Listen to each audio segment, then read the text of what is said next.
11 horas mais 35 minutos, manhã hoje de quinta-feira, 23 de abril de 2026. Estamos ao vivo aqui na sua Rádio Educadora 90 FM para todo o Alto Vale, Médio Vale, Planalto Serrano. São mais de 23 municípios, né, acompanhando aqui a Rádio Educadora. Estamos ao vivo também pela nossa fanpage, nossa página com mais de 154 mil seguidores que nos acompanham diariamente com as principais notícias, destaques da nossa região. Como já anunciado aqui nesta manhã hoje, né, nossa entrevista do dia, recebendo aqui o pessoal da assistente social do município de Itaió, a equipe que falará um pouquinho mais de assuntos relacionados à pasta, mas como hoje um assunto principal aí é a eleição, né, conselheiro tutelar aqui em Itaió. E eu quero primeiro cumprimentar aqui a presença da Camila Golim Silva, que é psicóloga e presidente do CMDCA aqui de Itaió. Camila, bom dia, é um prazer te receber, seja bem-vinda, bom dia. Bom dia, muito obrigado, muito bom estar aqui falando disso. Que bacana, sinta-se em casa. Quero agradecer a presença também aqui nessa manhã da Camila Hadlich Michels, ela que é assistente social da gestão do município de Itaió. Camila, seja bem-vinda. Bom dia, muito obrigada pela presença. Por poder participar da entrevista. Que bacana, sinta-se em casa. Começo conversando com a outra Camila, hoje é duas Camila aqui ao vivo nos estúdios. Hoje eu não erro, né? Camila, te pergunto, quando a gente vai falar um pouquinho mais hoje, né, da eleição e tal, mas eu te pergunto em curtas palavras, o que é o Conselho Tutelar hoje, qual é a função dele aqui no município? Vamos lá, então. O Conselho Tutelar, ele é um órgão, né, é uma equipe que trabalha com as políticas públicas, que a principal função é garantir que as crianças e os adolescentes tenham todos os atendimentos que eles precisam.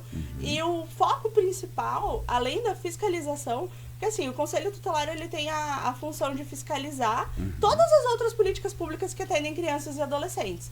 Então, se está faltando vaga na creche, se não tem atendimento, se tem uma família que está precisando de algum suporte, da assistência por um tempo, o Conselho Tutelar pode ser acionado em todas essas situações, no sentido de encaminhar essas famílias para os atendimentos que elas precisam e também cobrar da gente, que é funcionário público, que é técnico, de fazer o nosso serviço como ele tem que ser feito dentro da lei. Outra função também muito importante do Conselho Tutelar é o trabalho preventivo, no sentido de que a gente tem várias leis no Brasil que protegem crianças e adolescentes. Então, tem a lei... compilado pelo ECA, né, que é o Estatuto da Criança e do Adolescente. Então tem a questão do trabalho infantil, a questão da violência, a questão do abuso infantil. Agora a gente vai entrar em maio, que é um mês muito importante, né, um mês de campanha de prevenção contra o abuso de crianças e adolescentes. E o Conselho Tutelar é o principal órgão para fazer essa prevenção, para levar esse conhecimento para a população, né? Então, a gente estava brincando antes aqui que antigamente se tinha muito uma visão de que o Conselho Tutelar era a polícia de criança. Exatamente. Então a criança fez alguma coisa errada, vou chamar o conselho vai vir, vai te dar um susto, alguma coisa assim. E essa não é a função, né? O Conselho Tutelar, ele precisa ser visto pelas famílias como um órgão de proteção, porque é isso que eles são, né? O Conselho Tutelar, ele serve para auxiliar as famílias e para proteger as crianças e os adolescentes. Então, é claro que se tem alguma família, alguma pessoa que está fazendo alguma coisa errada com criança e adolescente, o conselho, sim, pode ser acionado para verificar as denúncias e depois eles vão encaminhar para a rede. Quando a gente fala de rede, é a rede de políticas públicas, assistência social, saúde, educação, para que essas famílias sejam atendidas. Então, não é um bicho de 7 cabeças, não é um trabalho difícil, não é um trabalho... É difícil no sentido de que se precisa ter um compromisso ético muito grande. Mas assim, você não vai ser xingado na rua ou coisas desse tipo, né? A gente trabalha muito de perto na assistência com o Conselho Tutelar e a gente sempre tenta desmistificar essa ideia, né? Para que todo mundo entenda que de fato é um órgão de proteção. Bacana. Camila, o que chama atenção, né, que nem tu bem falou, né? A gente muitas vezes cresceu aí com essa visão que se não se comportar, vou chamar o conselho, ou que o conselho viria só para tirar as crianças das famílias e levar embora. Essa aqui muitas vezes foi implantado na cabeça das pessoas. E hoje tu traz para nós que é algo muito mais amplo que a gente pensa, né? Que não é só aquele detalhe, deu uma briga, tu vai perder teu filho pro assistente social. E eu te pergunto, nos dias de hoje, assim, ainda tu falou que vem o próximo mês aqui, é do abuso, coisa e tal. num geral, como é que você avalia, Thaís? Hoje existe muito ainda abuso de criança ou está se tornando um pouco mais escasso essa situação? Hoje em dia, a gente pode ter a falsa sensação de que os casos aumentaram. Aham. Só que o que acontece?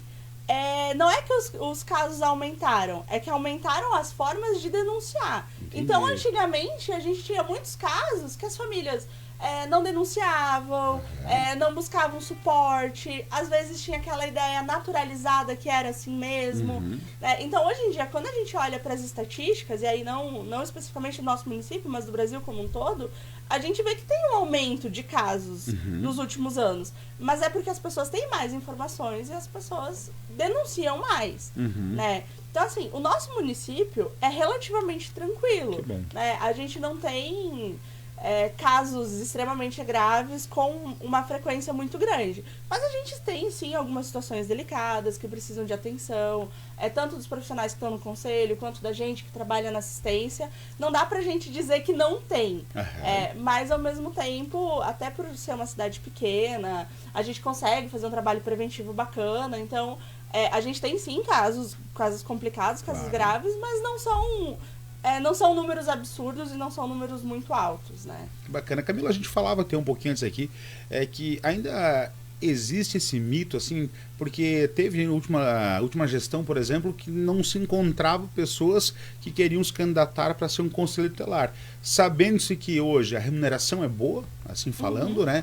O trabalho também é bom, a pessoa não vai entrar, não trabalharia sozinha, tem uma equipe trabalhando junto, né? Eu queria que tu falasse um pouquinho para mim aí, em relação hoje, é vantajoso ser hoje um conselheiro tutelar hoje? Questão de remuneração, hora extra, salário, trabalho, né? Assim, eu acho bem importante a gente frisar que o trabalho no Conselho Tutelar é um trabalho que exige um nível médio de formação. Então, você tendo o ensino médio, você consegue ser um conselheiro tutelar. A Camila vai falar depois dos critérios, né? Não é só ter o ensino médio, precisa ter ou experiência, né, com crianças e adolescentes, ou então alguns cursos, uma carga horária de cursos. A remuneração hoje, ela tá no valor de R$ 3.440, e aí hoje os funcionários da prefeitura, a gente recebe um vale alimentação no valor de R$ 314, e os conselheiros tutelares, eles também recebem uma gratificação para um trabalho de sobreaviso, que muitas vezes a gente chama de plantão, mas não é exatamente um plantão, porque o plantão você precisa ficar lá no local. E os conselheiros tutelares, eles trabalham de sobreaviso, então eles têm um telefone do conselho tutelar que eles levam para casa, e aí eles precisam estar sempre de olho nesse telefone, porque seja por WhatsApp, seja por ligação, tanto a população quanto às vezes até mesmo a polícia pode entrar em contato e solicitar uma atuação ali do conselho tutelar. Para estar disponível, é através de escalas, né? Então, entre os conselheiros tutelares que estão lá, eles se organizam. Tem uma escala, não é todo dia, né? Cada dia fica um. E quando tem alguma situação, o que é raro, né? Também não é algo que acontece, sei lá, vou chutar uma vez por mês. Olha só. Talvez nem isso, fora do horário. A maioria das coisas são resolvidas no horário. E aí, me perdi um pouco. A pessoa é remunerada quando tá ali, né? Isso, a pessoa é remunerada. Eles recebem um adicional para estar de plantão. De plantão. De sobreaviso, né? Que a gente costuma falar de plantão, mas o termo técnico correto é o sobreaviso. Como tu bem falou, ainda é na sua residência, estando em área, tá tranquilo. Isso, precisa, né? Obviamente, tu não pode ir para um lugar onde não pega telefone, não pode ter o consumo de álcool, ir para uma festa, alguma coisa assim. Mas assim, um fim de semana por mês, quando você tá com a equipe completa, e eu acho que 1 ou 2 dias por semana.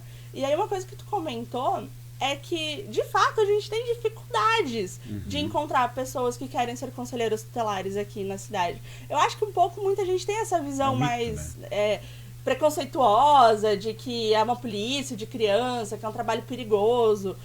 Tanto é que a eleição que a gente está fazendo agora é uma eleição suplementar. Porque a gente não... a equipe do Conselho Tutelar, por lei, ela precisa ser composta por, no mínimo, por 5 pessoas. Então, cidades maiores têm equipes maiores, mas o nosso município precisa ter 5 pessoas. E é sempre importante que a gente tenha, igual os vereadores, o titular e o suplente.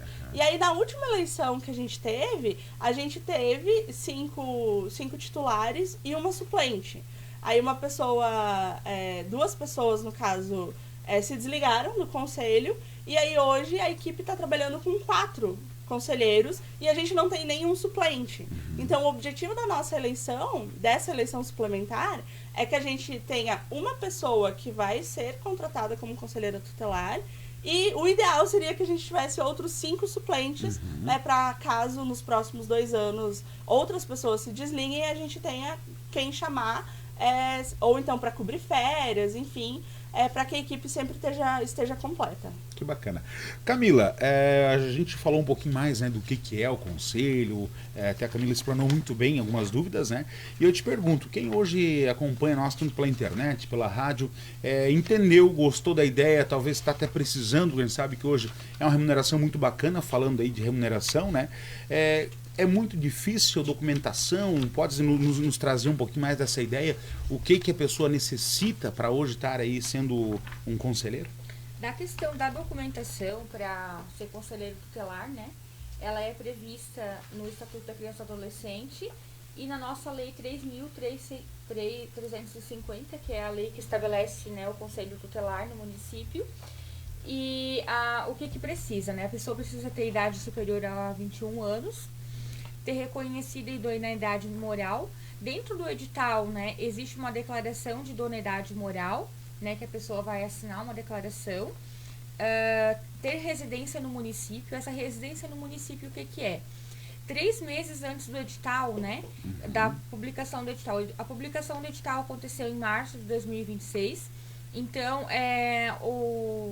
vai ser o talão de luz, ou então um comprovante de internet, água, né, no nome da pessoa, de dezembro, fevereiro, dezembro, janeiro e dezembro, janeiro e fevereiro.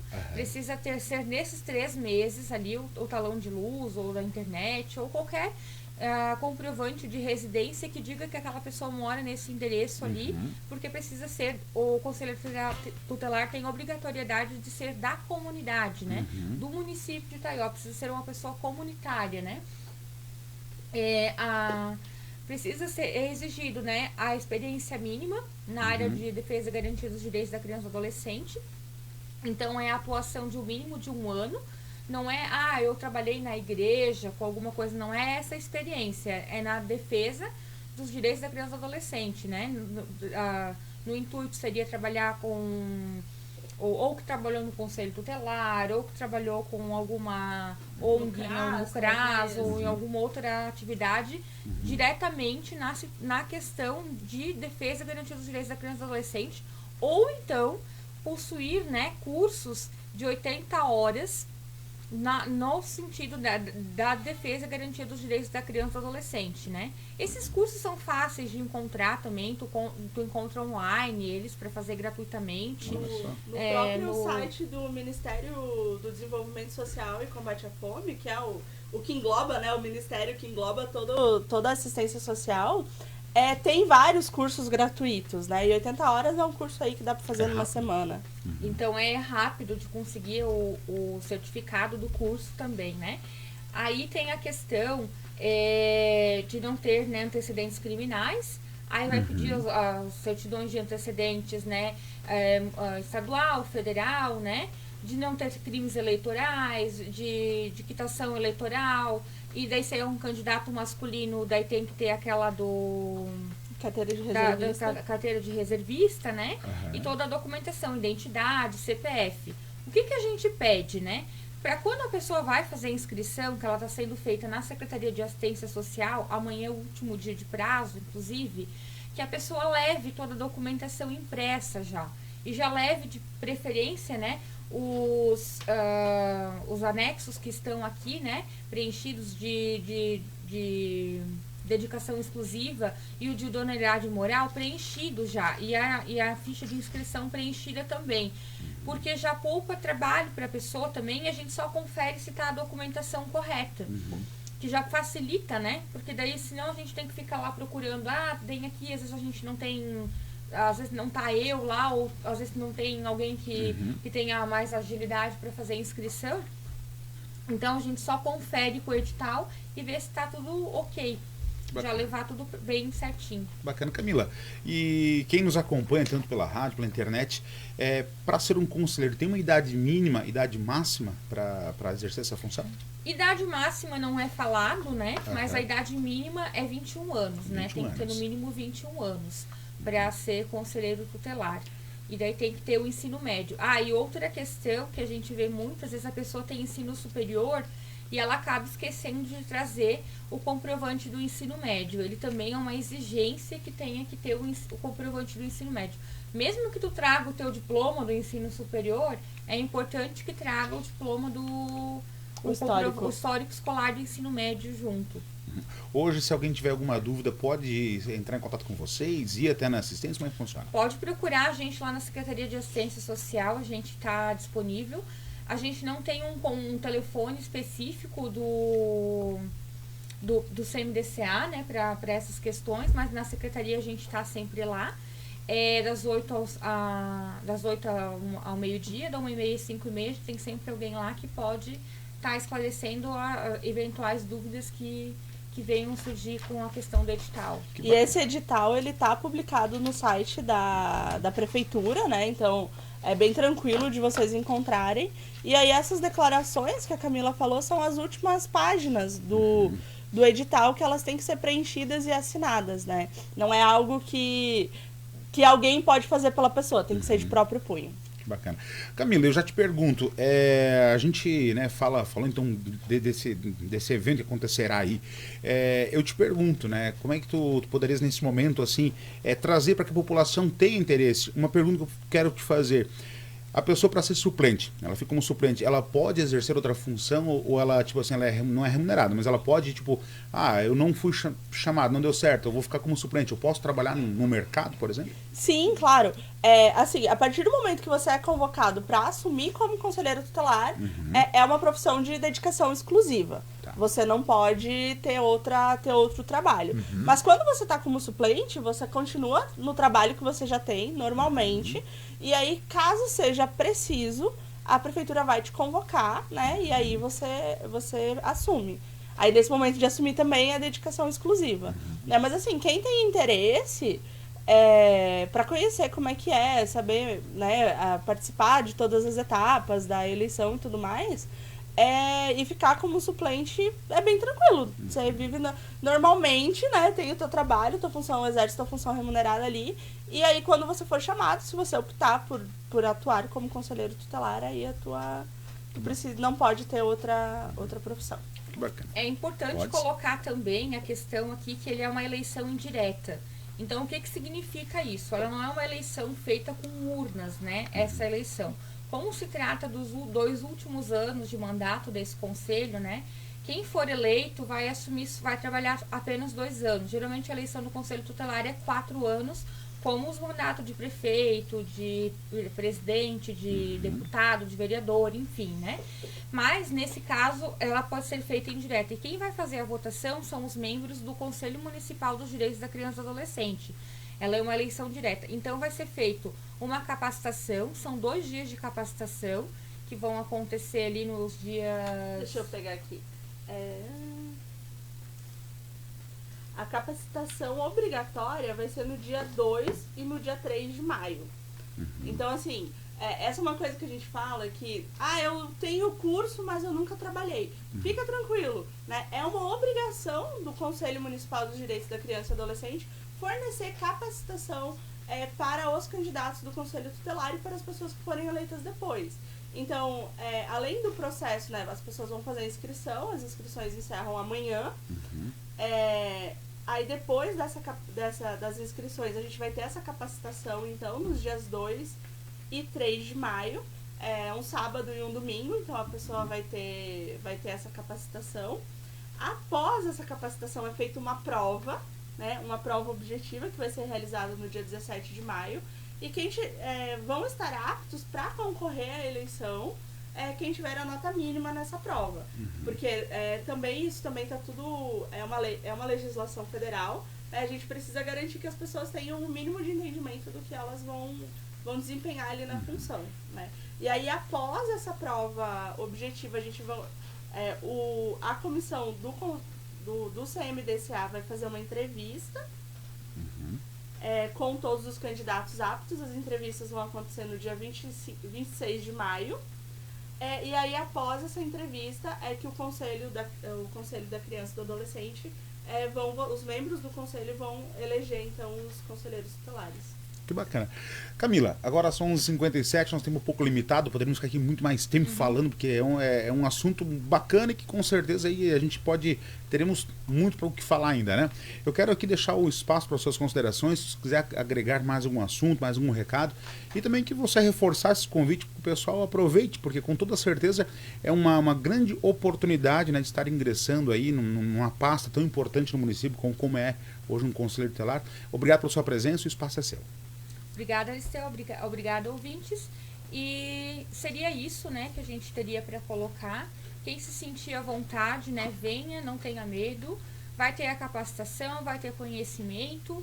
E estamos aí, né, para tirar qualquer dúvida.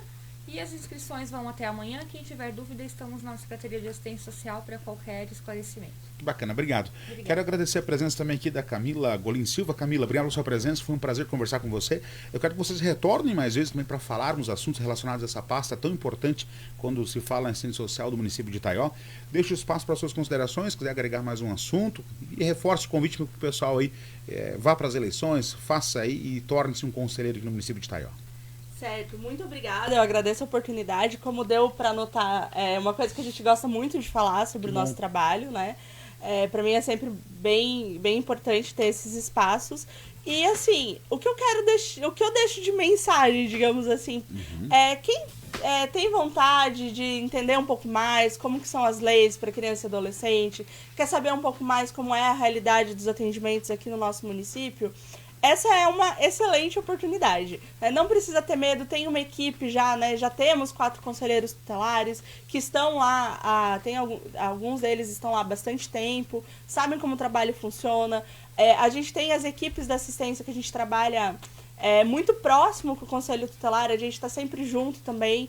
O nosso município, a nossa prefeitura é bem tranquila em relação a curso. Se a gente quer fazer um curso, se a gente quer fazer uma capacitação, não é difícil a gente conseguir. A gente tem bastante incentivo para se formar, para se capacitar. Então, não precisa se preocupar em chegar pronto, sabendo tudo o que vai fazer, porque tem pessoas ali para auxiliar. E é um trabalho muito bacana, eu acho que é um trabalho muito gratificante. Acho que é isso. Que bacana. Camila, obrigado pela sua presença. Obrigada. Essa então foi Camila Golim Silva, psicóloga e presidente do CMDCA de Itaió, e a Camila Hadrich Michels, assistente social aqui da gestão. Finalizamos nosso bate-papo, são pontualmente 12 horas, essa entrevista